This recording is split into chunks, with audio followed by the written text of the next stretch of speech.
sights to show you. Hell yeah. Welcome to the Late Show, the Horror Syndicate Discourse. We are a little bit late tonight because, hopefully Seth will be joining us. He got to see Christine on the big screen 2 weeks in a row. He got to see a Carpenter classic. Tonight we are talking about a Tim Burton classic, and I guess it's okay.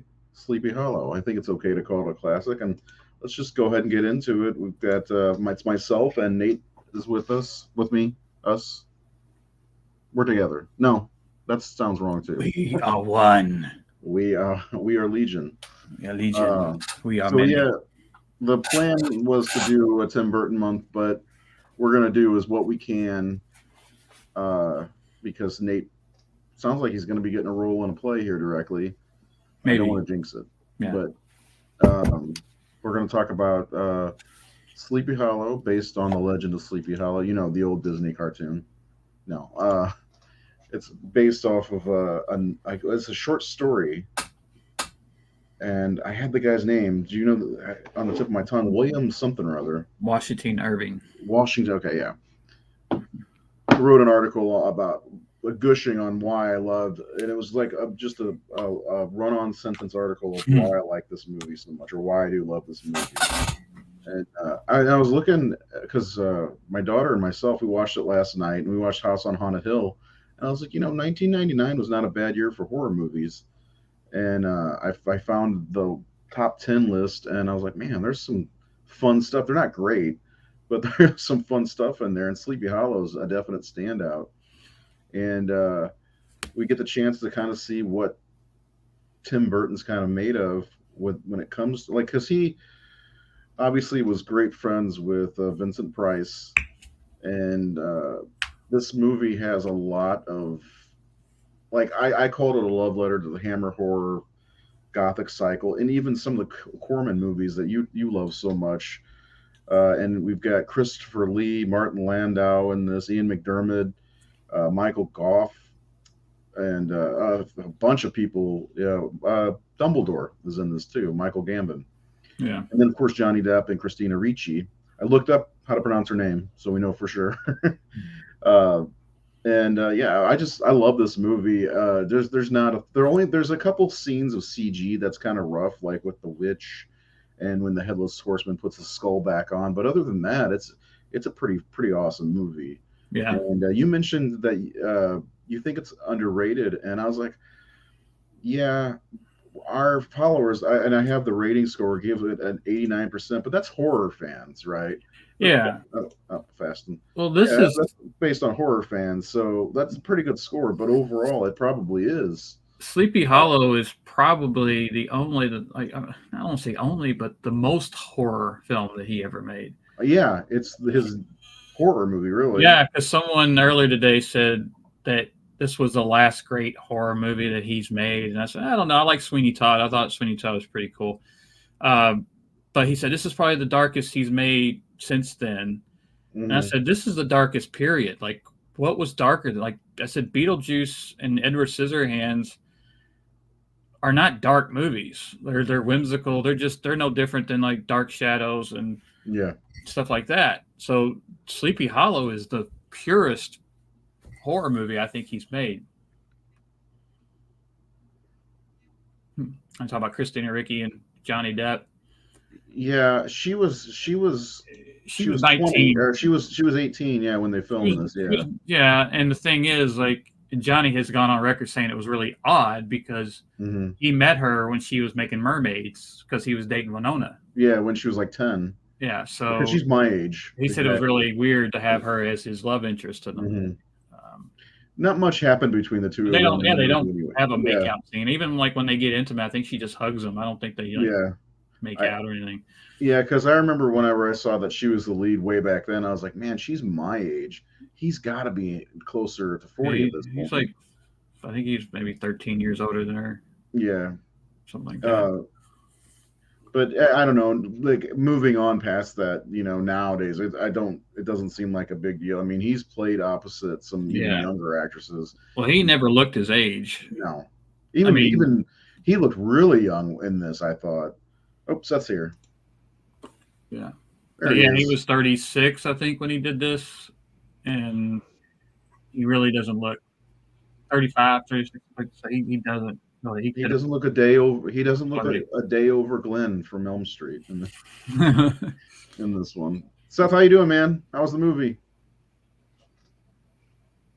It was good. How you guys I know, doing? I know you've never seen Christine before. Mhm. Excuse me, John Carpenter's Christine. That's one I got to see on the drive-in a couple years ago, wasn't it? Like I was at the drive-in and we kind of went live. Was I watching Christine? Oh, was that Christine? Yeah, I think it was. Hmm. I'm getting to see Nightmare 2 this Yeah. weekend. Yeah, I'd be stoked about that, man. I'm lucky that, and you get the possibility to see a couple other classics too, Mhm. which I'm kind of Another like, Clue Gulager classic, Return of the Living yeah. Dead. Yeah, yeah. You should have a double feature of those two, and Yeah. then maybe I think you should. Halloween 3, man. I'm seriously thinking about like, sorry, work. I have never seen that pop up in Mm-mm. the theater. No, just Ever. yeah. And it's I like see Halloween 3 on the big screen would be Yeah, if on I have- Halloween. Exactly. If I have the chance to miss work or go Mhm. see that, I'm missing work and I'm going to go see Halloween 3. It's like it feels like it's a once in a lifetime thing. It's not like John Carpenter's Halloween from '78. They seem to play that every year in the theater. You know, this is like I missed out on seeing Candyman. It's a different movie, different level. Like 3 or 4 years ago, and I have no idea if that's ever going to come back to the theater. And I'm kick myself. You know. I'm just surprised. I haven't seen like I've never seen Nightmare 2 on the big screen, so I'm excited. But I've never seen Dream Warriors, and I'm like, I would think Dream Warriors would play often, but I have never had a chance to see that one. That was the first one I saw in the theater. I snuck in to watch that. I snuck out of whatever it was we were watching, and then I saw that. I always think it's Crocodile Dundee, but that's wrong. I think those were 2 separate years. But anyway, let's get into some Sleepy Hollow. I got images because like the cast, first of all, in this movie is stacked. Yeah, it's stacked, and not to mention one of the best parts about this is how Halloween it feels. You know, like you look at some of the imagery like this, and it takes you straight to spooky season. You know. Yeah. And there's just the art department was on full display here. They did a great job. The Headless Horseman looked awesome. You know. Yeah. And then like I said, well, they were able to. It's stacked. Yeah. You know, and early on you get Christopher Lee as the bird. Which I love that shot because look at the wings from the eagle behind him that make him almost look like a demon. Yeah. Did you know? Yeah, I love that shot. Yeah. Yeah, it's just so beautiful of a film, and like, thanks, Alex. And that they created the forest and the sets on a sound stage, so you have this because it's reality, but it's not reality. It's still Tim Burton forest and Tim Burton town, and it's just the reason I say it's underrated because I think most people dig it. It's just not what people think of when they talk about Tim Burton. They always talk about Beetlejuice and Edward Scissorhands and Batman and Batman Returns. But I rarely ever see Sleepy Hollow brought up. But it's one of those ones when it is, people go, oh, I love that. Yeah. I love that, and I talked about it in my article about it. You open up basically with this scarecrow with the jack-o'-lantern iconography, and Martin Landau, who he just worked with on Ed Wood, which we talked about last week, and a great chase scene that reminds me of Dracula 1972. There's just so much about this. I was telling my daughter, I was like, I would just love to live in this world for a while. I don't know, without the possibility of getting my head lopped off, but I just the set design is so great. He only kills the guilty, the people he's after. Yeah, I mean, don't get on what's her name's bad side. Oh, the witch. Yeah, Miranda Richardson. Yeah, don't get on her bad side because your head will come right off, even by her hand. But yeah, man, this movie is just so much fun, and there's great performance. Johnny Depp is really good in this movie. And I don't know, like you talk about movies like Beetlejuice and his bigger movies, but some of his lesser known, like people know this movie, But Yeah. man, this and like I mentioned it last week, Big Fish and Ed Wood. Those are three movies nobody talks about that are probably three of his best, in my opinion, along with Sleepy Yeah. Hollow. Oh, easily. Yeah. Yeah. And Johnny's great in this, and like I mentioned it last week. You know, he was on the Actor Studio, and they were talking about it. I think he was on Actor Studio maybe 2 years after this movie came out, and I remember James Lipton talking about Sleepy Hollow and how he played Icabod Crane, and he just like played him like a prepubescent 13-year-old girl. It just made me laugh. yeah, like the spider scene when they find out that. Yeah, I really like that scene. When he's in the bed with the sheet, it was Mhm. Headless Horseman. Which is almost you get a kind of a Hunter S. Thompson vibe with that. Yeah, very true. That is very Hunter, and he had just done Hunter. Yeah, This was like the year after Fear and Loathing. I feel like there's some residual Raul Duke, I guess you could call him, because that was his character name in the movie. Johnny movie.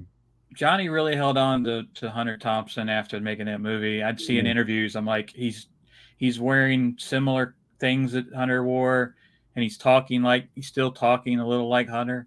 Mm-hmm. And just like Austin Butler is having a hard time shaking Elvis Presley. I think Johnny sounded like Hunter Thompson a lot after making Fear and Loathing in Las Vegas. But yeah, I really dig him in the movie, and I don't know where I was going. I had a piece. I was thinking about it. I don't know. It'll come back to me. Well, we were talking about. Sorry, we were talking about the acting like a prepubescent girl. Yeah. And his performance and like I feel like he there's a lot to his character, Ichabod Crane, because he's scared of things for sure, which is an Ichabod Crane thing, I believe. Yeah, he was a scaredy cat. Yeah, in the Disney thing. Like when it came to when Brahm was fighting the Headless Horseman, and he's like, he's not coming for you. You know, he stood up and was brave about it. You know, and then when the time strikes, he's a man of action. But like a little spider will scare him, which is good though, because it led to somebody's like cursing him or whatever it was. Yeah, but yeah. Johnny Depp was really really good in this movie. I laughed out loud today. I wrote it. I shared it on Facebook as a scene where the first decapitation after he arrives, and they're there in the woods. Never moved the body. Yeah, and he goes, he asked, was it Ian McDermott? He goes, did you move the body? And he said, yes. He goes, you must never move the body. And he says, why? He says, because. And he just, yeah, can't think of an answer. And then watch that scene closely. You see the way he moves and picks out his devices. Raul Duke. Very Hunter Thompson. Yeah, it's a little, exactly, like. And that's one of the things I like, that he carried that over from the character from Fear and Loathing to this movie, because it gave Ichabod a little bit more character, a little bit more to his eccentricness, something, however you say that word. But yeah, there's different things that he brought to this role from previous roles that he's just really really good in this movie. I can't say enough about it. Sleepy Hollow was backcountry. It may as well have been, because I mean, look how dreary it is, man. Like, God, that setting, like, that is phenomenal. I wonder if that was a matte painting or a model for the house, but like the set, of course, they had the big painted skies, and they just filled it up with fog so they could control it because they were on a sound stage. And they, just a lot of cool stuff. I mean, the script was written by Kevin Andrew Walker, but it was a collaboration story-wise with Kevin Yeager, who, as a Freddy fan, love that man. He created the iconic makeup for Freddy in part 2, 3, and 4. And he did a lot of the effects on this movie, and the effects are great, like the decapitated bodies, and even the way, the Headless Horseman. It hit me today while watching it. This came out the same year as the Phantom Menace, and we have both Sidious and Maul in the movie. Ray Park playing the Headless Horseman. Like, I didn't even dawn on me that they did that year. It was a big year for those guys. God, 99 was amazing. The final year of the century, 20th century. 2 Sith Lords playing in a Tim Burton movie. It's too bad that McDermott wasn't the one pulling the strings of the Headless Horseman. You know, Yeah, that would have been pretty good. which I love that element of her having his skull, and that's how she's controlling him. That's a really cool. How long do you think she had that skull? Just from the whenever it started? Seth's having trouble. It looks like. Seth, you there?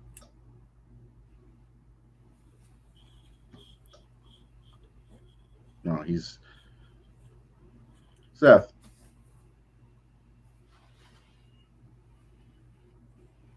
I think he's having issues again. Yeah. But anyway, I wonder how long she had the skull before she started using it. You know, because when he did investigate, he said the ground was freshly disturbed. Yeah. So I don't know if she had just recently dug it up, because she lived with knowing who the horseman was from childhood. Yeah. Which I actually really like that scene where he's fighting off the soldiers, and you know, she snaps the stick. Yeah, I like snap the stick. Yeah, but and that's all. The other thing, Christopher Walken playing the Hessian, he doesn't get much screen time because most of the time he doesn't have a head. Yeah, but he looks terrifying. His teeth filed down, you know, and those pale blue eyes they gave him. Just, yeah. He doesn't have any lines, does he? Just no, he's just growling around and oh yeah, I'm the Headless Horseman. I'm glad he didn't get any lines, because he's got that iconic walking voice. He doesn't have a mouth. The Headless Horseman stuff is. That's the original Washington Irving was inspired by the Headless Horseman mythos came long before the story from medieval times, from what I understand, of stories of the Headless Horseman, and it was I think this particular one was the Hessian, who were the German soldiers who fought for the British during the Revolutionary War. Mm-hmm. He was I think they said he lost his head from a cannon fire or something, knocked his head off. So the whole mythos of the Headless Horseman was around before the short story for a long time. Oh, was it really? Yeah, I didn't know that. I thought it was just something he came up with on his own and thought, "Ooh, this would be a creepy tale," you know, because like in the Disney, which they did recreate in the movie with Brom, but this is what you always think of is the Headless Horseman with the jack-o'-lantern. Well, I do anyway. Yeah. You know, riding around in the purple cape and Ichabod being all terrified and stuff. And I really like that they do that in this movie with Brom playing a prank on him. Yeah. So they established, okay, it's not corny Disney thing. Although I have so many fond memories of that movie, the Disney version, because I remember watching that in elementary school every October. Mm-hmm. My school always played it for us. And that was like early Halloween stuff for me. Some of my earliest of that holiday and that atmosphere. Well, and this was always on in the 80s for Halloween. You know, right around Halloween time, October. You'd see. I watch it every October. Yeah, I don't like that Mr. Toad is attached to it. Yeah. Because I was trying to watch it today, and I was like, "What the Mr. Toad's Wild Ride?" Let me fast forward this so I can get to Sleepy Hollow.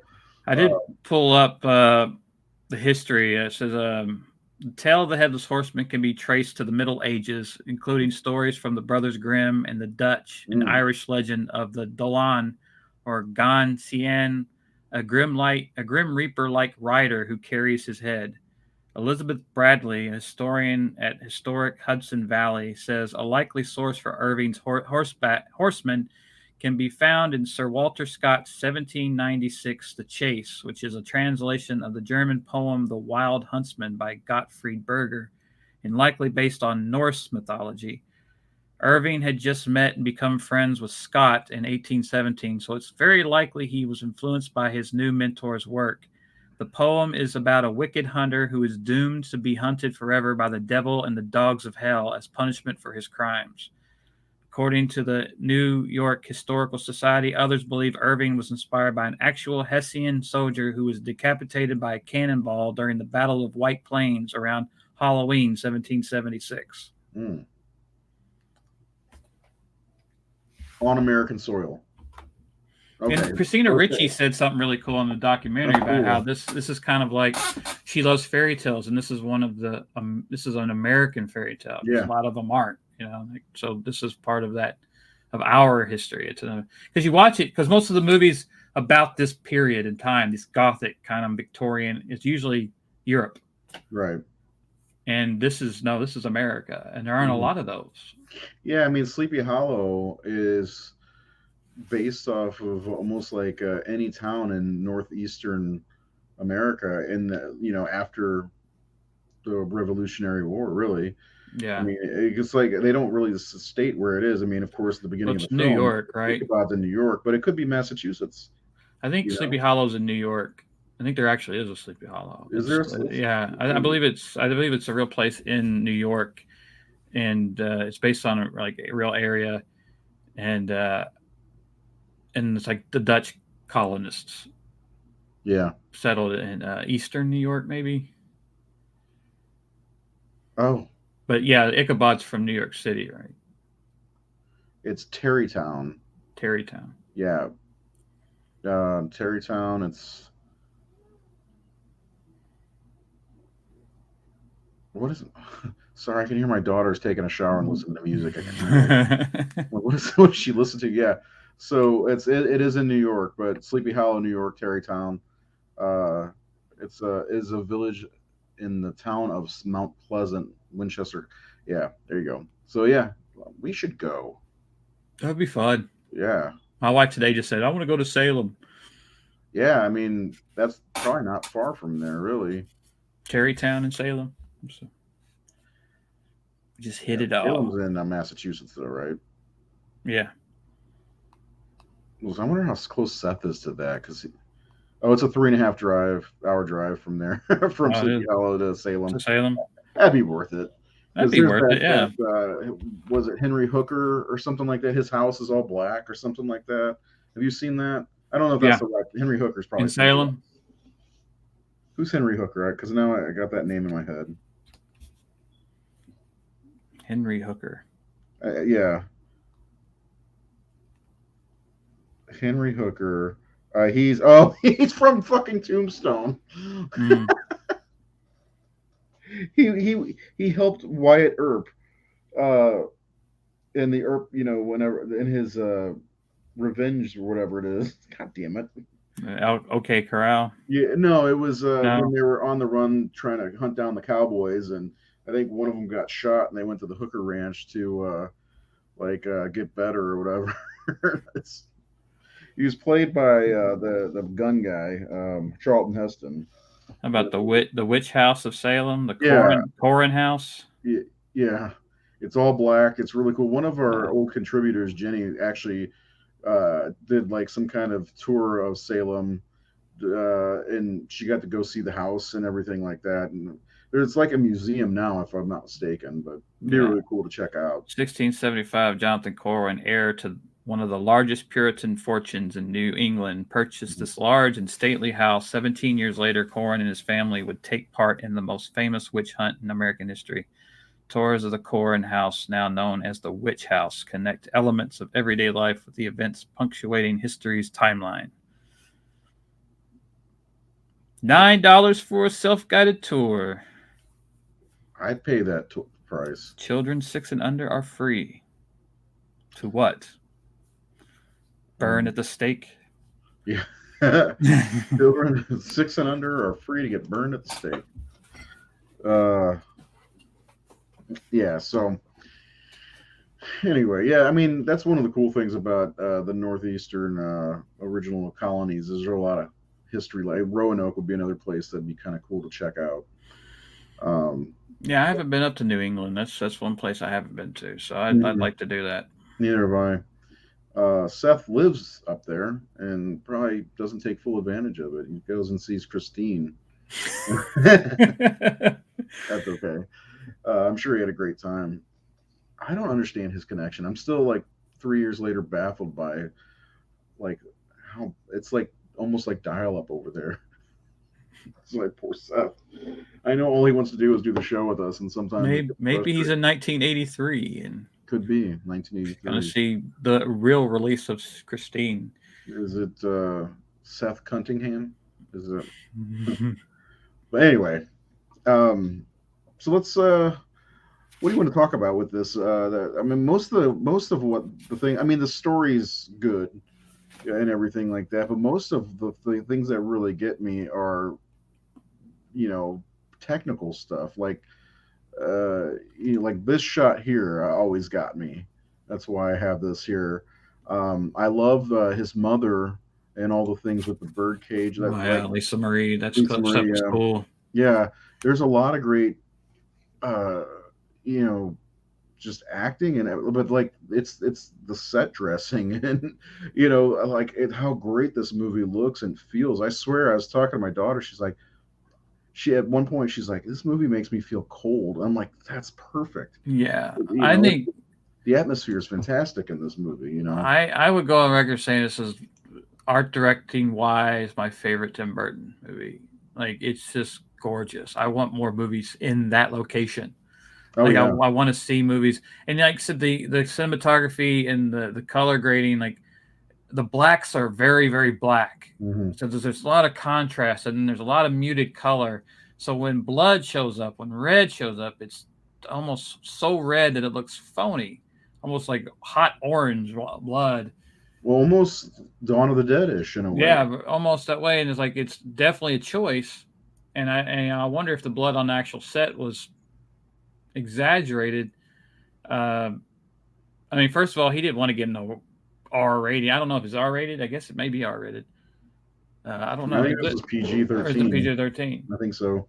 Because of all the beheadings, he would have to do that. Mm-hmm. Because it would get really violent. What's it called? Sleepy Hollow. What is the rating? Because I don't think he did a lot of R-rated movies, did he? I don't think so. I mean, but with this writer, Kevin, or is it Andrew Kevin? I always get back. Andrew Kevin Walker. He wrote before this 7 and 8 millimeter, which are two extremely rough movies. Yeah. What is it rated? I'm looking. I can't seem to. Rating.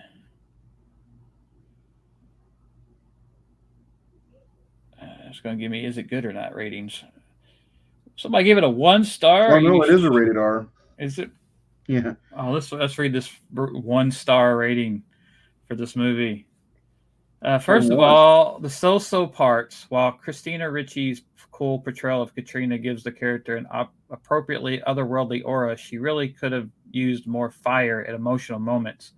Some scenes are unduly rushed, including a few with crucial exposition, making the plot hard to follow at some points. Finally, Danny Elfman's music is too intrusive at times, distancing viewers when they should be drawn in. That's all that's wrong with this picture. Everything else is perfectly or nearly so. Tim Burton's films are always visually. Why did you give it 1 star if that's the only problem you have? People, tell you. What do they know? And it goes on and on and on and on and on and on and on. Loved Johnny Depp. You loved it, but those things, and you gave it 1 star. That doesn't make any sense. No. I was getting ready to look to see how many 1 star. I don't think we had any 1 star ratings in our I put this up last night because we didn't rate it when we were doing all the ratings, and we had 1 star, and it was Stephen Jameson, whoever the fuck that is. I will say Stephen Jameson's profile picture has a WWE logo, so. Oh, come on. You like all high drama, so. You like soap operas, but you don't like this? Right. Yeah, but 89% is still pretty high, especially with our crowd. I mean, is this so? You'd say I know we get into this conversation quite often. I've never seen Sweeney Todd, but other than that, do you think this is the only real horror film that Burton ever made? Because I mean, it seems like this is like horror would come naturally to him. Well, yeah, art style, and I mean, you look at Corpse Bride and Nightmare Before Christmas. You know, there's a even lack. his sketches for Batman Returns. You know, it's very horrific looking stuff. Yeah, I think there's a lack of menace in a lot of his movies. Like, there's nothing menacing about Edward Scissorhands. No, we watched that last night. Beetlejuice is a bad guy, but is he scary? No, he's not scary.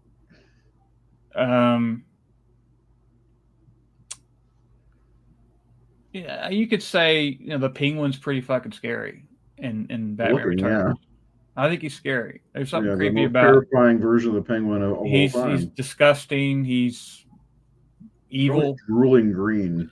Yeah. And I assume Batman Returns scared some younger viewers.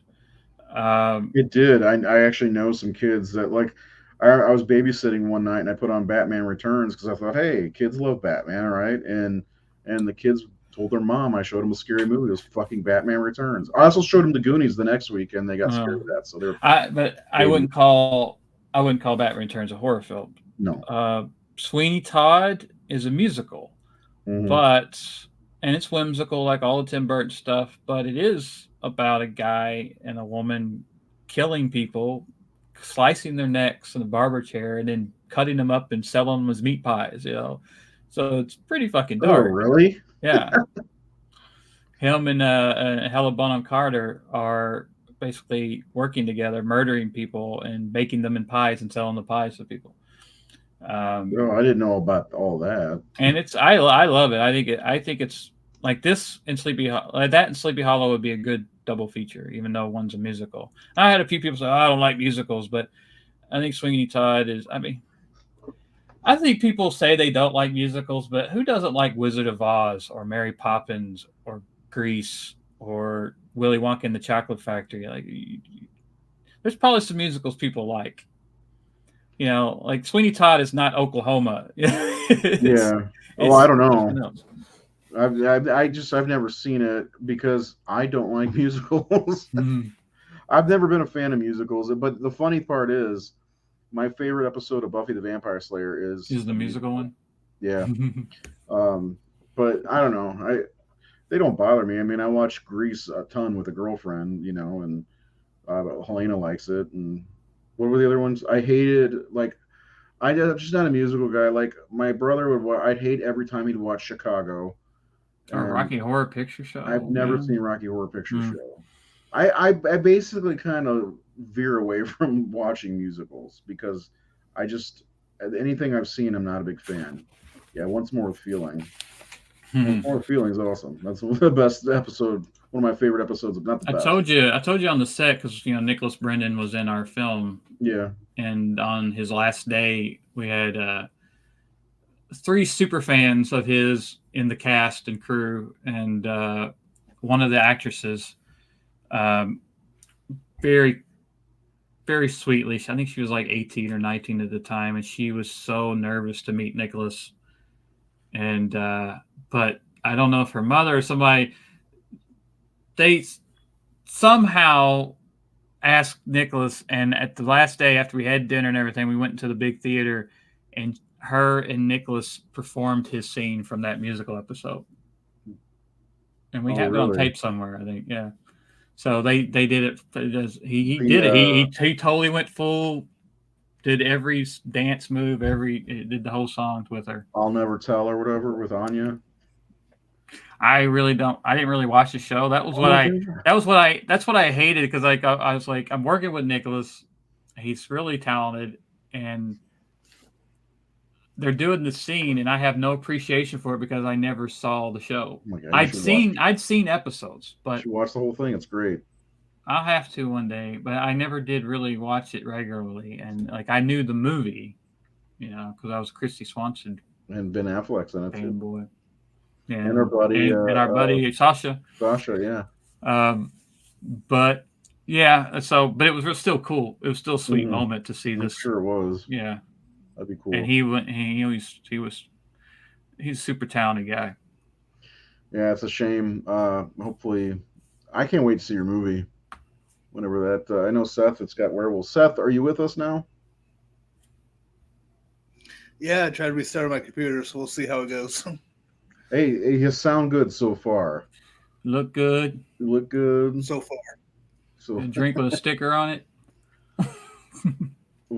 what are you drinking now? it's Bush Ice. Bush Ice. Bush Ice. So, tell us while you're here, while we have you working, tell us your thoughts on Sleepy Hollow. What do you like about this movie? Oh, I fucking love this movie.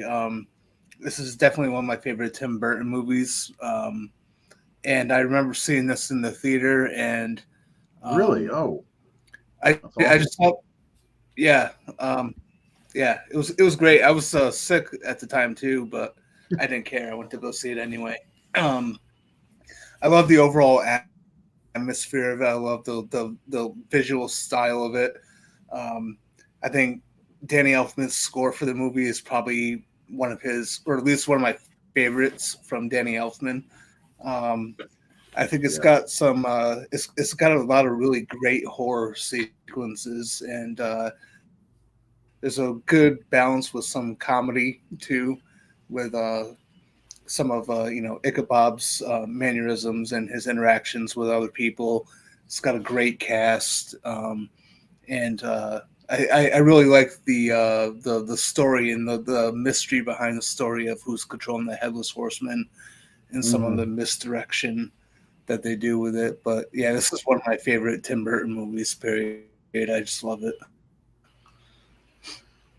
Yeah, I agree with you. I think it's one of my favorites too. I have to take Batman out of the equation when I say that, because no matter what, Batman's gonna be 1 and 2. Because Tim Burton made Batman Returns, and that's my favorite Batman movie.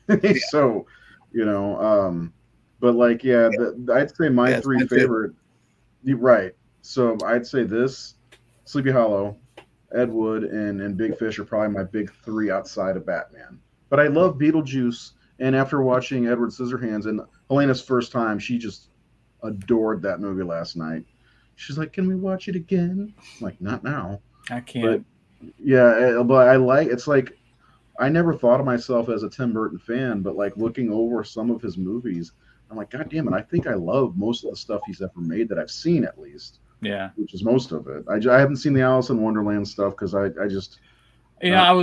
I was looking at like his filmography, because people are talking about how he's lost it and all that ever since like this was his last good movie, and I'm like, I don't know. Big Fish came out after this. Big Fish was awesome. Big Eyes came out. That's a really good one. I know you said you hadn't seen that one. Yeah.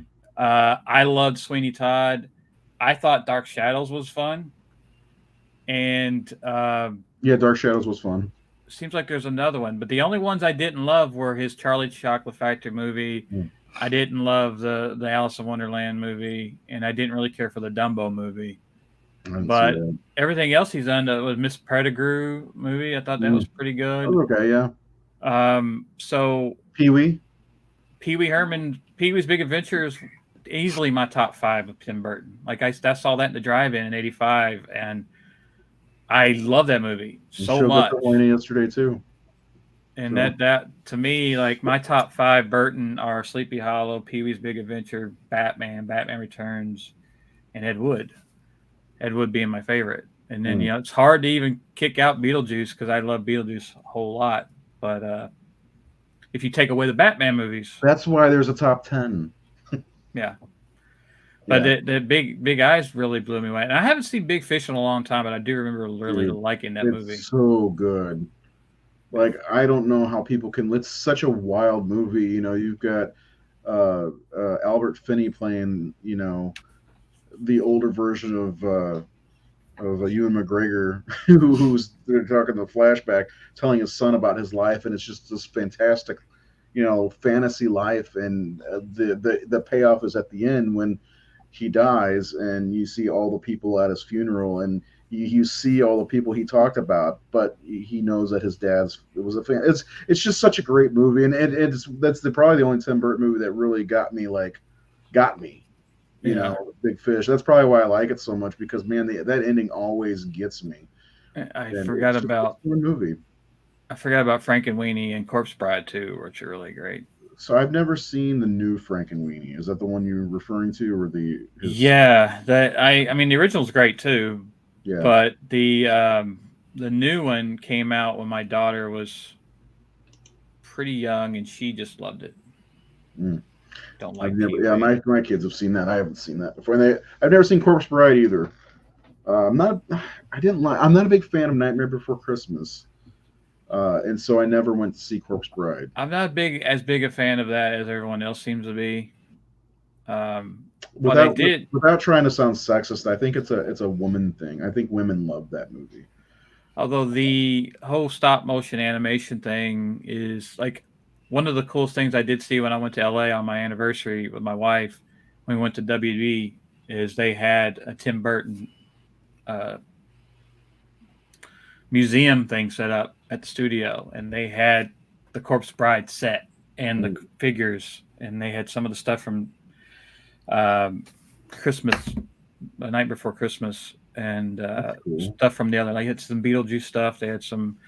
So in Batman, they had all the Batmobiles and all, like Justice League. I think had just been made, so they had all of the Justice League costumes on display. So that was pretty cool. And like they had the downtown city, and they had the new Batmobile out in front of the courthouse. That's cool. It's pretty rad. Yeah, I need to travel more. Go see stuff like that. Oh man. Okay. So but the coolest thing I saw that day was the original Harry Potter poster by Drew Struzan was on display. The actual poster? The actual Drew Struzan poster. I could have just stared at that all day long. Really? Yeah. You get to see the brush strokes and everything on it? Oh my god. Mm-hmm.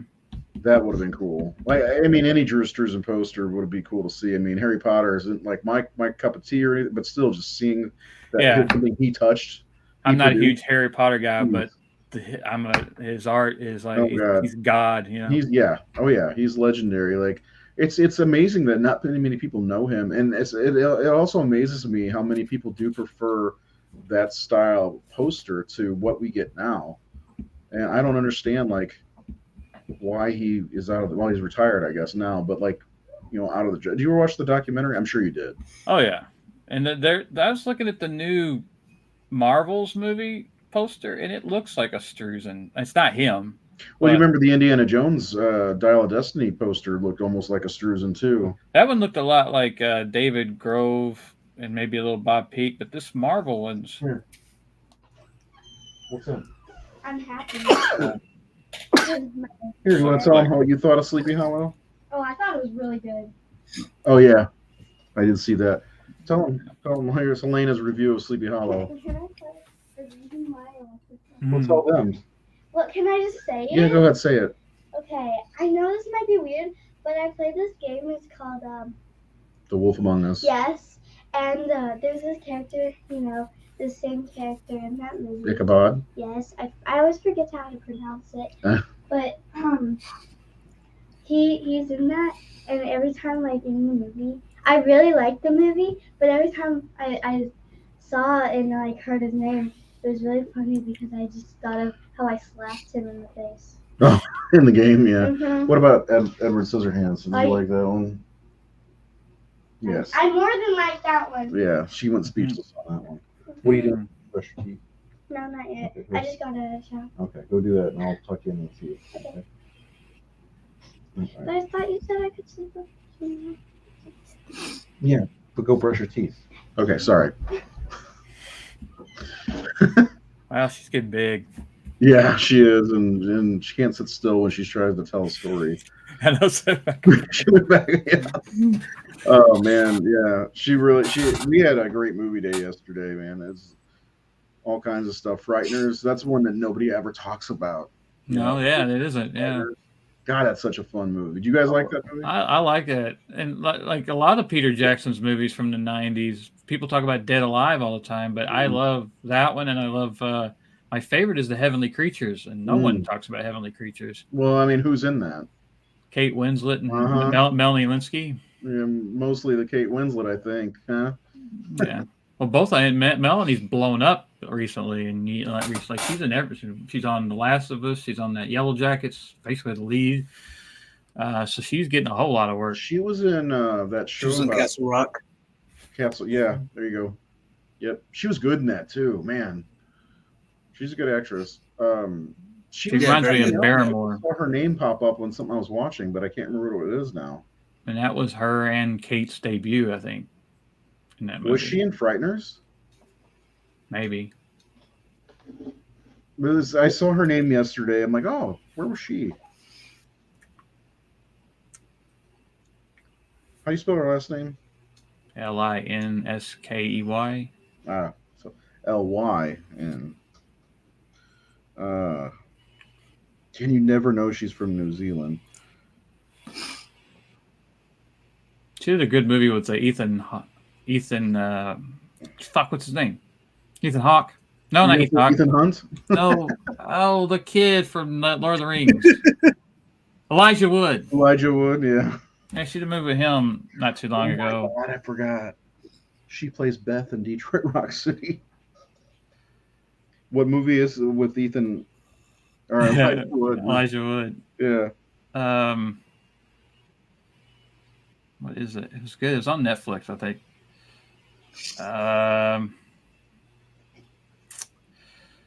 She was in Ever After with Drew Barrymore, who she always reminded me of Drew Barrymore a little bit. I think she was like I don't feel at home in this world anymore. Something in the movie. Oh, okay, yeah. And Did then you ever see XX, the little anthology? Yeah. She's in probably the best episode, or whatever you want to call it, of that. She's in The Perks of Being a Wallflower. She was the one that was molesting him, the aunt. Yeah. And then this little, I don't know what she did in this. I guess she's a voice actress. Have you seen this animated show, Over the Garden Wall? Hold on, I'm sorry, what? It's really good. Do you want to tell them more stuff? Yeah, sorry, I was brushing my teeth and I thought some stuff. Look at the camera. They can't even see. I am looking. Okay, well, go ahead. So I really like the Headless Horseman in that movie because I thought it was pretty cool because in the game. Did you know that that's Darth Maul? Mhm. Okay. You told me throughout the whole movie. Oh, I Darth Maul. Okay. And stuff. Like I know. I do that. I'm bad about that. I get whenever like Christopher Lee and then Michael Gambon, I was like, that's Dumbledore. That's this guy. That's Alfred from the Batman movie. That's Palpatine. You told me to be quiet because you wanted to hear him. Oh yeah, when Christopher Lee was talking, like his only scene, she was saying something. I was like, shh, I need to hear him speak. He's got the best voice, and this is his only scene. And I was like, yeah, I love. He's like my favorite actor of all time. So I listen when he speaks. There he is. Anyway, anything else? Because I'm gonna finish the show. I also really liked how they have on like how the setting and like stuff was because like the time it was like the 17 something. 1799. Yeah, and I thought it was really cool because I really liked the yeah, that was cool. Like the beginning was really cool because it was like showing the stuff and things. Okay. So I really liked their movie. I'm glad you did. Did you like that or Edward Scissorhands more? Okay. I'll tell you later. I know the answer already. I love you. Love you. I'll tuck you in a few. You know, scene I really dig is, and it's really spooky, is when the guy's on watch in the little thing, and the torches are lit, and the fog comes out and extinguishes the torches, and then like the deer come running in and run out. Like there was just something about it was creepy. Like I don't know. I when I see moments like that, like I told you earlier, when I saw it in the theaters in '99, and I remember. Yeah, and I remember when the jack-o'-lantern scarecrow popped up, I was like, "Oh, I'm gonna love this fucking movie." Yeah, I knew right then that the art direction was incredible, and the atmosphere of the town, everything was just perfect. I always felt like this movie was made just like that sounds stupid, but I felt like it was just made just for me because of the atmosphere, because of the set design, and just overall production design. Like I said, this is a movie that I just love to live in. Like I wish this was like when it was over, I was like, what's going to happen with Ichabod and then after this? I know they're going to his like I want to see more of this world that they created. He did such a good job, and it's such a beautifully designed film. It is. It like it takes me back to watching old Hammer films in a lot of ways, but Burtonized, if you will. I'd love him to make more gothic horror movies. Yeah, I mean, I really enjoyed Wednesday. I thought that was a return to form with Tim Burton. He was like the perfect guy to do it, and it's become cliche for him to do that stuff. So at first, when I saw all Tim Burton's doing Addams Family, of course he is, but then it was different for him, but it was the same. There was I don't know. It's just really, I thought it was a good series. Elena loved it. Yeah. But I mean, there's a lot of stuff like I think Tim Burton would be a fun fit for a Dracula film, or even a Frankenstein's monster film. I think he could do just his artistic brain when it comes because this is got to be a lot of it's got to be from his brain, because with Batman and Batman Returns, he did a lot of concept sketches for the film, and Catwoman's costume, what the Penguin's going to look like, and the architecture of Gotham. And I'm sure he did a lot for this too. And I'm like, he's just got the eye for. I mean, look at his house. Have you ever seen his house? Mm-hmm. Dude, his house is creepy. Like it's it's just like this is the Tim Burton. This is where I feel like he thrived. Is in a movie like this was his perfect movie in many ways. I love Ed Wood, of course, is one of my favorites, but this is like the definitive Tim Burton movie in some ways. I feel like the Tim Burton world, yeah, as Ed Wood was Ed Wood's world, right? In Hollywood in the 50s, but yeah, it's like a perfect film for him, and he does he's tackled so many of these anything spooky that's in pop culture. He's done. What would be really fun and interesting is if he were to do a live action version of It's the Great Pumpkin, Charlie Brown, or something like that. That would be fun. Who would you stop motion? I bet. Yeah, probably. Yeah. But I was thinking about this today. He's tackled Sweeney Todd and Dark Shadows and Sleepy Hollow. Salem Witches has got to be next, right? All these things. Salem Witches. But I'm about to do Jekyll and Hyde. I'm like, he hasn't done Jekyll and Hyde yet. That'd be interesting. And I don't know if there's version of that. Yeah, and have there been any really good ones since?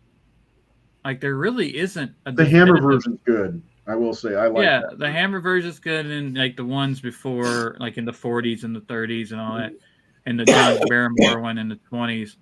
But that's a movie series or a story that hasn't had a more modern remake, like Bram Stoker's Dracula, or we do have we're about to get Ms. Hyde, just saying, Dale Midkiff. But I think that's right material for Tim Burton. At the same time, sure. It's he's done all of those. It's almost too expected. So, and I just wonder, does he not have an original piece laying somewhere anymore? In his did he spend it all on Edward Scissorhands and Beetle? Beetle just wasn't his, but Edward Scissorhands was his story, right? Yeah, I believe so. Yeah, I think. Hold on, Beetlejuice wasn't his? No, because Wes Craven was attached to direct that originally. If I remember right. Is he directing the new Beetlejuice? Maybe is he? I don't know offhand. I think I imagine he would. Yeah. Okay. Yeah, I wouldn't want to see it if it wasn't Tim Burton, actually. That's great that he's coming back 35 years later to make that movie. Because that movie's so much Tim Burton, even though it wasn't written by him, or because I remember Wes Craven was supposed to do it. But anything he's done, it becomes his. in many ways because it's Oh, just yeah. because of his style, his aesthetic. Well, nobody's gonna say, "Oh, it's the writer's Beetlejuice" or whatever. Whoever wrote, I don't know who wrote it. You know, But, the most non Tim Burton movie is probably Planet of the Apes. yeah, what a weird choice. Or was that just was he like what happened there? Like that's I don't know, but that doesn't have his fingerprints on it at No. all. Really, it's just totally different from all Tim Burton movies, in my opinion. yeah. That's kind of yeah. Seth, do you know anything about why he was on Planet of the Apes? I don't. I think he was a fan of the original series. But yeah, I mean, you're absolutely right. 'Cause, I mean, I'm a huge Planet of the Apes fan. I love that whole series, and his film is weird. It's weird for Tim Burton, and it's weird for Planet of the Apes. I mean, there are certain moments that are great in it. There's certain things here and there that are kind of Tim Burton, but for the most part, it's probably one of his most unique films in his filmography. That movie creeps me out. All I remember is how fucking badass Tim Roth was as Thade in that movie. Oh, yes, it's the best part of that movie. Is there a soul Yeah. in there? And I remember. Well, I remember there was, I think it was Rick Baker that said he told him not to cast anyone with a big nose or something like that, and then he goes around and casts Tim Roth in Yeah. that role. So it made it harder for him with the makeup. He was just amazing in that part. I've never gotten through the whole movie. Yeah, seems.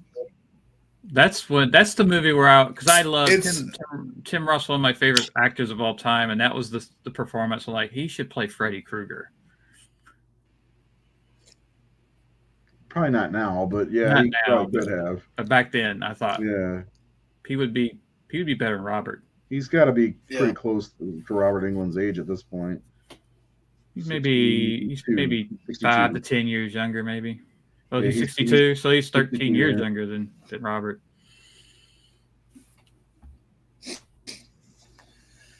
I don't know. I'll watch anything with him in it, but I couldn't get into Planet of the Apes for some reason. I don't know why.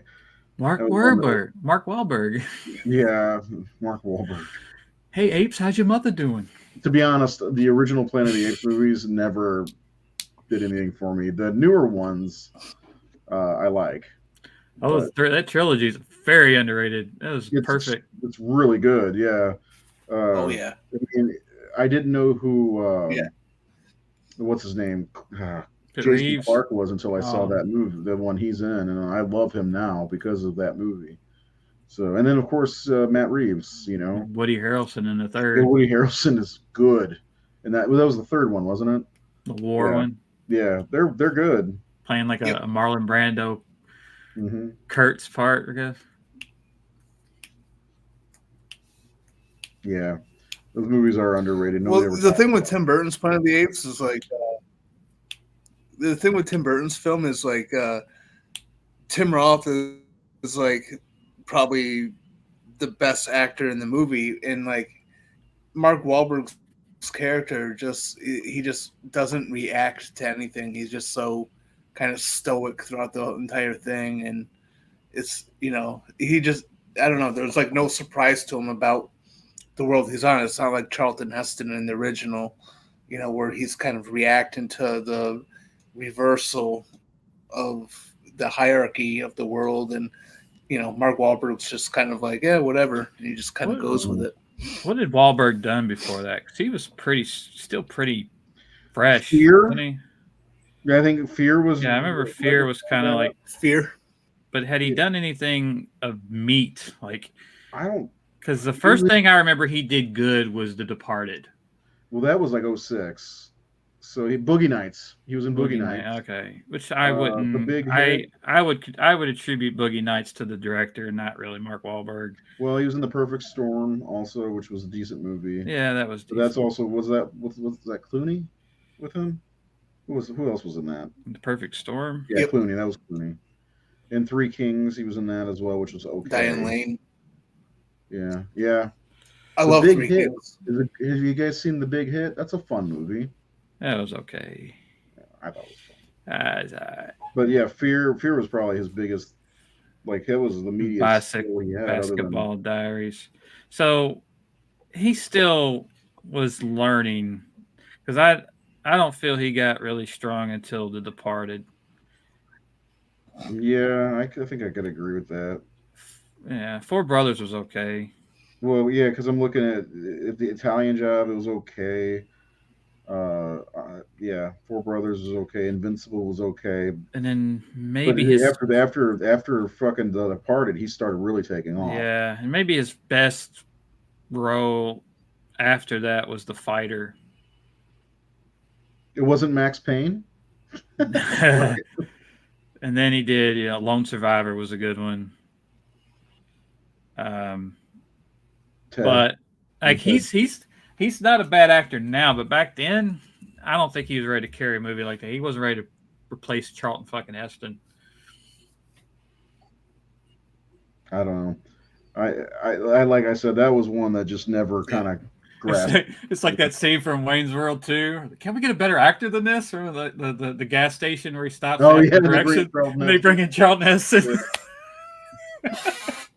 I want to see a skit where they take Mark Wahlberg out of Planet of the Apes and bring in Charlton Heston. Even Charlton. Were they playing the same character?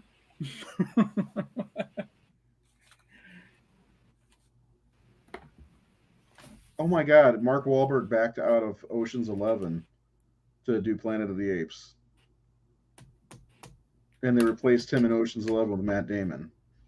That's interesting. Anyway, so is there anything else we want to say about Sleepy Hollow? Gotta go put Helene to the bed in a minute. I don't know. Is there anything? I don't know. I will say I was glad to see a lot of these actors in the same movie together, like Michael Goff and Ian McDermott. And Michael had come out of retirement to do this, I believe. Yeah. I think he was retired then. This, I think, was his last live action role because he did a voice in two other things after. I think one of them was in Alice in Wonderland. But yeah, he was really old at this point. And he has a mullet also. Yeah, he's got a weird haircut in this one. I love that, like, you can tell right away that these men are hiding something. Yeah. They don't play that down at all. You know that they are not telling Tim Burton or Johnny Depp everything. Yeah. So I dig that these people from the get-go are like the secret society of politician types. Or like you get the notary. They're the guys in Jaws who like are working against Brody. Yeah. It's like there just needs to be a barge, or not a barge scene, but a ferry scene where Jeffrey Jones is like, "You can't do this. You can't. You can't shut down our covered bridge." I was gonna say there is a scene where he goes in to cut open the Widow Wind ship or whatever, to see if she was with the baby, because what's his name said that she this is no boating accidents. And it's not Jack the Ripper, which is Johnny Depp's next movie. It was a shark from hell. Yeah, from hell. Yeah. I don't know, man. I love this movie. This is another one. Ed Wood. Now this. Good stuff. Yeah. And is this the first time you worked with Christina? Because she was. Is this the only time he's worked with her? Did she do anything else? Wednesday. Oh yeah. Yeah. Otherwise, I think it's the only other time. Because she's totally like. There's so many actors that just fit Tim Burton, and she was definitely one. Again, I really liked Lisa Marie's presence in this, even though she really didn't have much to do. Like when she's on, she has this, just ethereal guy. Like Eva Green has become the new Lisa Marie in his movies. Like there's these beautiful dark-haired women who have I don't know, there's something about them. It's kind of a mysterious look to her, Yeah, but like her dancing and spinning that, and there's like it's almost witch-like, and then there's like a little Mario Bava nod to her in the Iron Maiden when she busts out, and Which was Miranda. kind of one of the weaker things. It's another CG shot. There's only a couple of them in the movie that you can really tell, but Yeah. Miranda Oh, that Richards was good too. that was one thing I was going to mention was the horse. Christopher Walken couldn't ride. He didn't know how to ride a horse. He couldn't. Yeah, he said he's very, very not good at it. So they had a mechanical horse for him to ride. The cool thing about the mechanical horse they had was it was an old structure, an old like armature that was built for Elizabeth Taylor to ride in National Velvet. Oh wow! And That is old. and Kevin Yeager and his team built a whole new around it using its bones to build a mechanical horse that could breathe and all like look real for Christopher Walken to ride in close-ups. So there's a pretty good mix of practical and visual effects. When it's enhanced stuff like smoke or fog, or it's fine. But yeah, some of it, like to me, the only like the witch part doesn't bother me too much with the snakes and all that. But No, it's okay. I think the only shoddy effects in this one are like when the tree opens, when the horseman jumps in at the end with her. Oh yeah, with her. yeah. It just it's really bad. Which I'm just like, they could have done that practically, but and Joe Dante on his podcast talked about it. They just go, well, when you do things practically, maybe you have one or two chances, and then if it doesn't work, you don't get it. So a lot of producers are like, we'll just do it in post so that we don't worry about it and we don't all stand here waiting. Because they had, it's a really good episode. Lee, what's the name? The guy did Invisible Man and Saw. Lee Winnell was on there, and he's talked about how he did a lot of practical on his movie Upgrade. And he said there's a scene where someone, like there's a knife shoved into somebody or something. It's been a while since I saw the movie, but he said they did that practically because he wanted as much practical as he could in that movie. And he said, but we only had enough money to build two pieces. So the first one didn't work very well.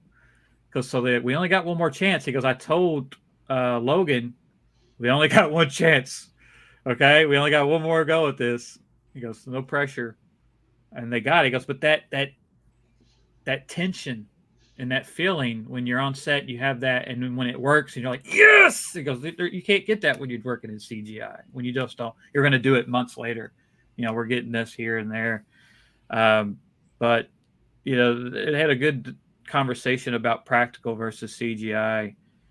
And it's just like people just aren't willing to do it because of that. Because if it doesn't work, you just wasted all that money on that piece and you only have one go at it, and they're just like, we could just do this a lot quicker and easier digitally later and not have everybody stand on set because it costs a lot of money to have all those people on set. But yeah, I think for the majority of this movie, everything works except for that finale with the tree limbs. But I'm like, that could have been done practically. Just tree limbs moving. They've got full bodies getting decapitated that are animatronic bodies that would collapse after they would be beheaded and things like so, and that stuff looked real. Because that's what Dante's right. He said the problem with digital is nothing has weight. The weight's off. He goes, there was one movie he was talking about where there was a wagon, like a covered wagon, and it's all digital. He said it just doesn't feel like it's there. Like there's weight to it. Like it doesn't feel like a real. I just have a real fucking wagon. Because that's the thing. It's like, why don't you just? So when you look at the tree limb, like they built that tree, that was a practical tree. Yeah. But they couldn't build practical roots to be moved up by puppeteers. I mean, in that time, they were doing that stuff on Peter Jackson's Lord of the Rings movies. Yeah. I mean, they made a whole scene where the tree was moving for the Two Towers, which was an extended edition. But yeah, I don't see why they couldn't have done that. I mean, they already showed that little portal when Ichabod starts, taking the hatchet and all the blood spurts out and everything, and all the heads fall out. They already show that it opens. Why not? I don't know. And one of my favorite, Dante was talking about making Gremlins. He said the best use of CG, especially if I was doing Gremlins today, he said I would still have the puppets. He goes, but it would be better because the problem with the puppets in 1984 was the puppet looks great, but you had to hide the puppeteers.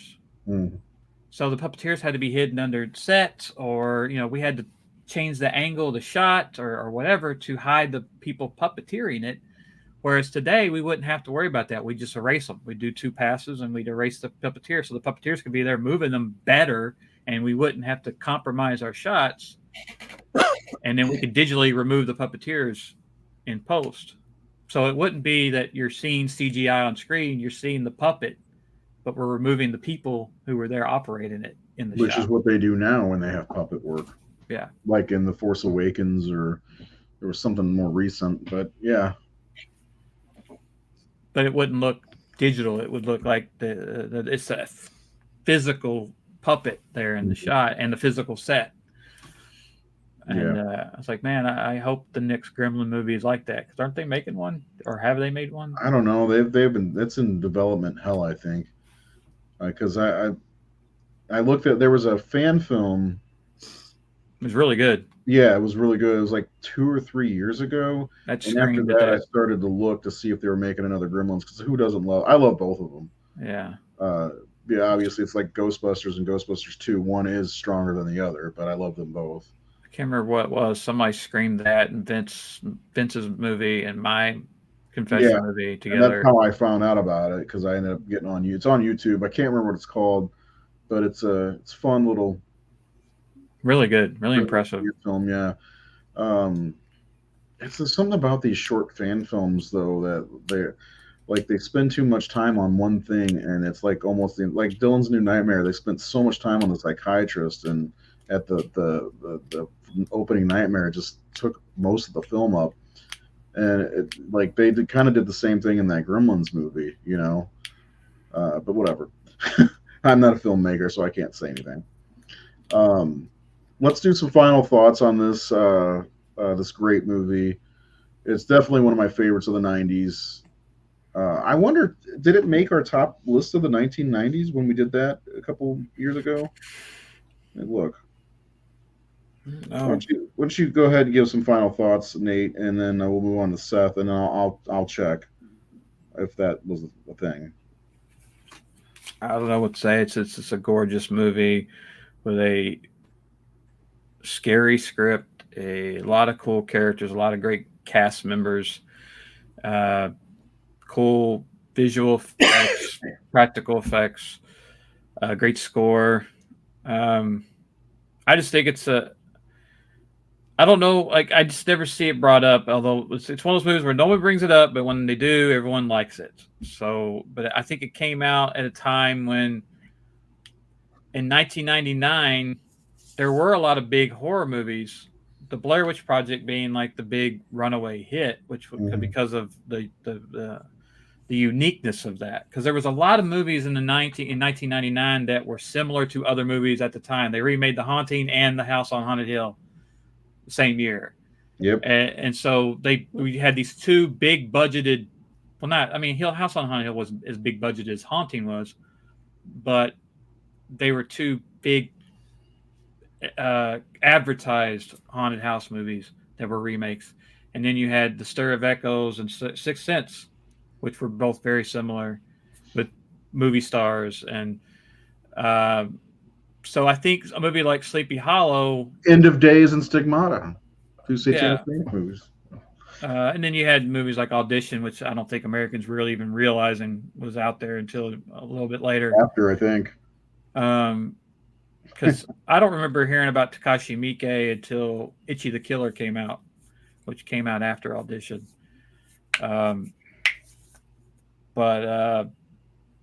Yeah, it was an interesting year. You had Lake Placid and Ravenous, which is another really fucking great movie from that year that never gets talked about. Very dark, bloody western with Jeffrey Jones as well in that. David Arquette, and who's Guy Pearce, one of his early American films. That's one I would like to talk about because I did really like that one. Ravenous? Yeah. Guess what? What? I've never seen it. It is. It's kind of it's a cannibal movie, of course, a Western, but like a Western Western, but it's also kind of a play on the vampire mythos. It says horror Western, so sounds like something I'd like. I just never got around to it. And it's just dark and dirty, grimy, Western, bloody, violent, mean-spirited, Civil War-based horror movie. Seth, have you seen Ravenous?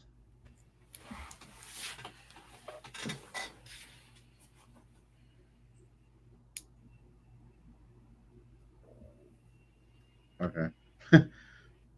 I'm just curious if he had seen it. I guess he's still having issues. Yeah, I'll put it in my cart because we could probably do a show on it after I see it. Because it's not streaming anywhere. Of course. I think I have it on DVD, though. Yeah. Blu-ray's $12 on Amazon, so might just pick it up. I haven't bought very many horror movies this year. I'm running out of horror movies to buy. Other than new stuff. But yeah, finish up on your. Go ahead and finish. Sorry, I didn't mean to cut you off. I don't really have much else. I think we kind of covered it. I just think if you haven't seen Sleepy Hollow, for its time, Max, so for its time period, like the late 1700s, that whole Revolutionary War era. I mean, it was after that, but that era of our American history, which I can't think of a lot of horror movies set in that world outside of the Hammer stuff. Did Hammer ever make a Sleepy Hollow or American? There's all British, right? Yeah, for the most part, it's all European based stuff. And well, I guess the Poe stuff was American. I'm pretty sure they're in America. Because Edgar Allan Poe he's from Baltimore, so New England. So yeah, most of that Corman stuff is other than what's his name, I believe is it. Well, it looks like it's British produced because of what Hammer was doing at the time, because it was about the same time Hammer's heyday. So, but Corman's American, so yeah. So if you like, I mean, man, it would have been great if Vincent Price had lived to be in this. He would have been really old. Yeah, he would have been very old. But all right, let's say that Vincent was the same age as these older actors. He would have been 88 when this was released. Well, who would you have cast him in the Gammon part? If he was, older. Yeah, I mean, if you want to give him a meaty part, Michael Gambon, but being as old as he was, I don't know if he could, do that, because he was looking pretty frail in Edward Scissorhands. Yeah, he was very old in it. Yeah, I mean, Vincent was doing movies back in the early 30s, right? I mean, he's pretty much, because he did some things in the Invisible Man. Yeah, was 1940 when he did that. Somewhere around there. Vincent was born in 1911. Yeah, 1911. St. Louis. Yeah. I think I watched his first movie. What is it? Let's see. Which I'd love to go back and just watch Vincent Price's movies, like the early stuff. Because have you ever seen Dragonwick? Have you ever seen that? Yeah. I like that one a lot. I watched that one last year or the year before that for the first time. I remember. And you told me about The Last Man on Earth, which I thought was really fucking excellent. Yeah, I love that one. Yeah. That's my favorite of the I Am Legend movies.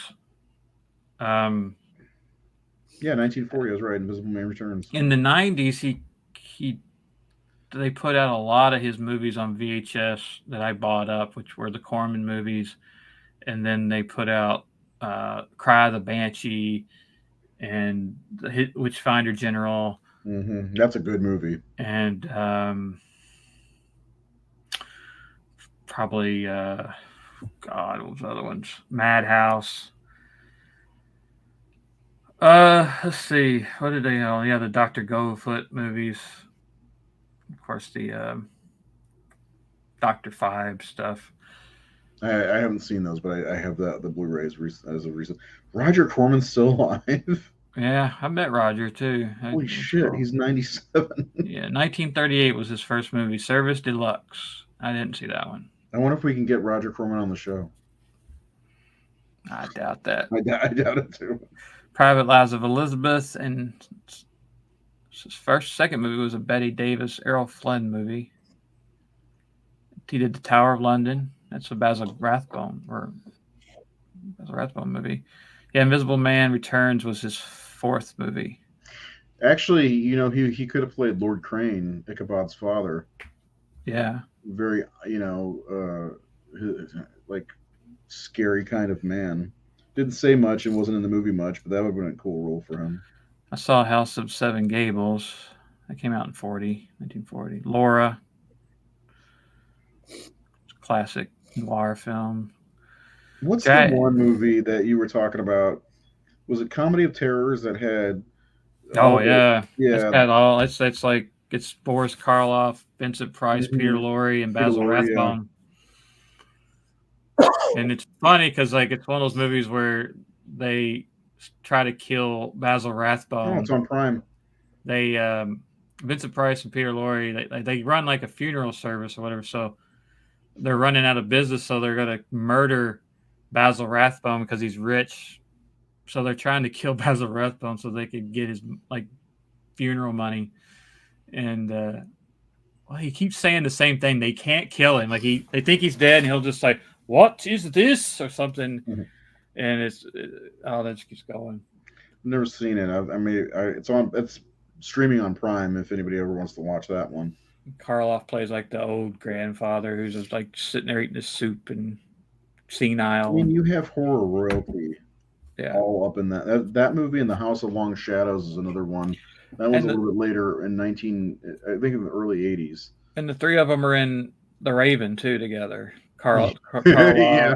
Karloff, watching those scenes in that document from the Dark Corners guy, it looks like Vincent Price is just having a blast in that movie. I gotta watch that. My favorite way I might have to try to get all those Corman. My favorite of the pairings is in Tales of Terror, which is a trilogy. It's a short, an anthology, and the first one is The Black Cat, and it's Peter Lorre and Vincent Price, and Peter Lorre's playing the drunken husband. They kind of mix it with the Cask of Amarillo or whatever it is. One of the other stories, it's kind of similar, where Vincent Price is having an affair with Peter Lorre's wife, and Peter Lorre is a drunk, and he goes to this wine tasting contest, and Vincent Price is famous as a wine tester, so he's all posh and so they're having a wine testing contest, and Peter Lorre's just a drunk. She's like, "Give it here," Vincent is smelling it and taking the sip and all that, and Peter Lorre's just downing it. And fill more, fill it all the way up instead of just a little, just keeps downing it. And Vincent Price, that's not how you do it. And, he's like, you do your way, I do mine.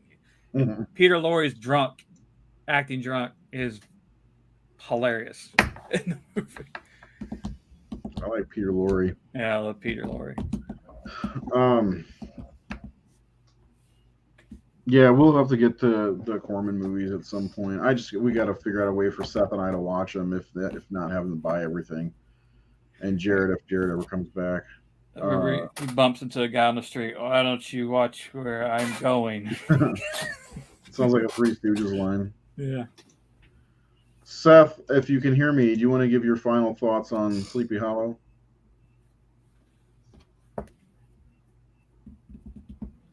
Yeah, I love Sleepy Hollow. I think it's Tim's most direct horror film because of a great script from Andrew Kevin Walker. It's visually awesome, great score. Even though I haven't I don't watch it like I don't have like a thing where I rewatch it very often, but I respect the hell out of this film, and I've loved it since seeing it in the theater. I thought it was a really good time, and yeah, it's just, it's a good good updating of the story. I especially like the fact that they kind of took the story, but then they kind of made it more, very much more horror centric, and it's just a lot of fun. You know, like you, I don't visit this very often. I'm sure Nate doesn't either. But when I do, it's just an absolute fucking delight. You know, watching this movie. You know, it's got a little bit of everything. It's production design is on point. You know, it's got a great cast. It's got humor. It's got horror. It's got freaking everything you could ask for. Ray It Park. feels like Halloween. What'd you say? Got Ray Park doing his martial arts. Yeah. Chopping Casper Van Dien in half. He cuts him in half. Rico or whatever. It's awesome. Yeah. Yeah. Yeah. And this movie's awesome. I didn't even think about gushed over it. What's that, Nate? I didn't even think about bringing it up when I met Ray Park, because I remember when I met him, because we're like pretty much the same age, I think. Yeah. And so I just said, man, what was it like playing a fucking Sith Lord and Snake Eyes? He goes, man, that was my childhood. What do you think? He goes, that was amazing.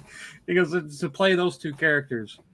I was like, I can't imagine. He got to do a lot, and especially in that little time with he's an X-Men too. Darth Maul, X-Men, yeah, and the Headless Horseman. He's been blessed. I mean, well, not blessed. I mean, he did. I mean, he had to work hard to do all that stuff. I'm sure, like martial arts and stuff. I mean, Darth Maul is such a cool character. It's unfortunate that he got Star Wars.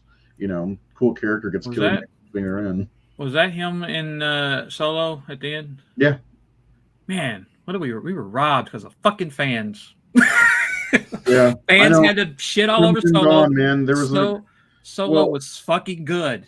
It's him and Sam Witwer's voice from The Force Unleashed, and he plays. He's in Smallville for a season. Sam Witwer's awesome, but we did get some Darth Maul action in Rebels and Clone Wars. So, but yeah, I wish they would have done something more with Crimson Dawn after Solo, because like that last scene got me. I'm like, oh my god, because I knew he was gonna die soon because he dies in Rebels, but it's like there's a whole space between the end of Clone Wars to Rebels. That where's Darth Maul? Oh, he's running a criminal organization. Let's see that. Come on. You know, enough with this Mandalorian. Let's see Darth Maul. Weren't they working on a TV show, though, for it? I don't know. I hope so. But, I mean, Jar Jar's fine. I like Jar Jar. Go ahead, Seth.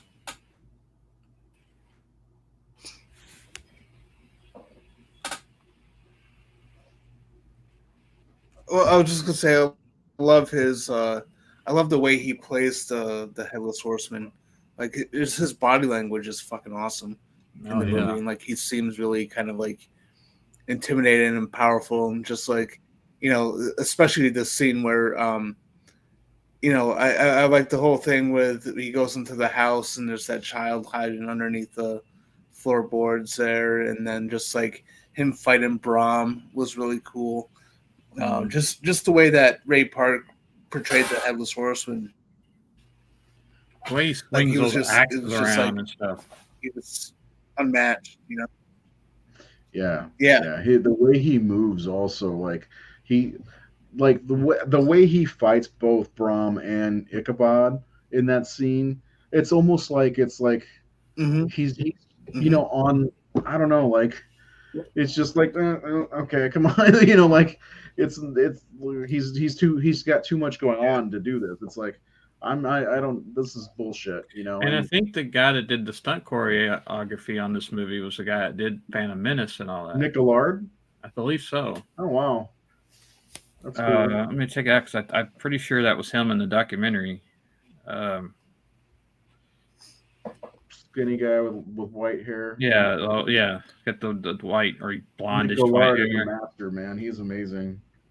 And they cut his scene out of Revenge of the Sith. He was supposed to have a fight with Anakin in Revenge of the Sith, and they cut it out. Oh, that sucks. Yeah, they made his name backwards, his first and last name backwards. Stunts. They don't. They just got stunts. They don't have like stunt coordinator or director. I guess they'll be in stunts then. I've always been a fan of Johnny Yeah, Depp. Nick Gillard. He's a stunt coordinator on it. Yeah, Nick Gillard's awesome, dude. He coordinated all the stunts in all the prequel movies, and the lightsaber duels are obviously the highlight of those movies. And this stunt coordination as the Headless Horseman in this is a fucking amazing. I mean, first of all, let's not forget the fact that this guy has no head. You know, and he's still fighting and blocking. Yeah. It's like it's premeditated, almost like a Jedi. Like it's like he knows what's coming at him. You know, it's such a cool character in general. Yeah, I said that already. Unless you're talking about Johnny Depp. I said that already, Alex. Come on.